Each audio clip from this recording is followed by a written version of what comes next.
Bonsoir et merci d'être avec nous. Bienvenue dans le 20h de France 2. Voici les titres de ce journal. Le mois dernier, les images d'une personne âgée battue dans un EHPAD avaient suscité l'émotion.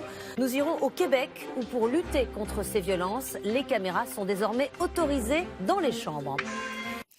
Des images d'une personne âgée battue dans un EHPAD ont suscité l'émoi il y a 2 semaines en France. Comment empêcher ces violences, souvent sans témoin? Au Québec, la loi autorise depuis 1 an les familles à équiper les chambres des EHPAD de caméras pour surveiller les résidents et le personnel. Reportage de Loïc Delamornay et Thomas Donzel. Un pensionnaire carrément battu. Une autre qui tombe et reste 1h30 gisante au sol avant qu'un aide-soignant ne finisse par la relever. Moins grave mais plus quotidien, des vols d'argent, de chocolat, de nourriture.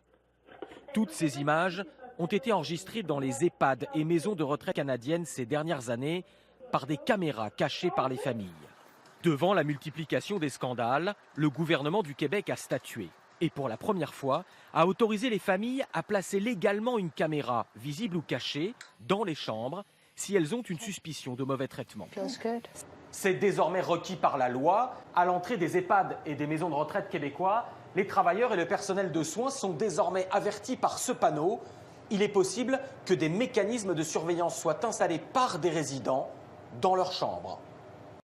La loi québécoise a fait des heureux, les entreprises spécialisées dans la surveillance. Cette société propose des caméras visibles, classiques, et d'autres beaucoup plus discrètes. Celles-ci se fondent bien dans l'environnement d'une maison de retraite, caméra cachée dans une horloge, un cadre photo ou même mangeoire pour petits oiseaux de compagnie. Pour nous, ça a été très bon. On a vu une expansion au niveau des ventes. Exemple ici, on a une télécommande qui est dotée d'un système Full HD pour l'enregistrement avec caméra, détecteur de mouvement par chaleur. Donc, c'est comme une télécommande qui ressemble à quelque chose de très conventionnel.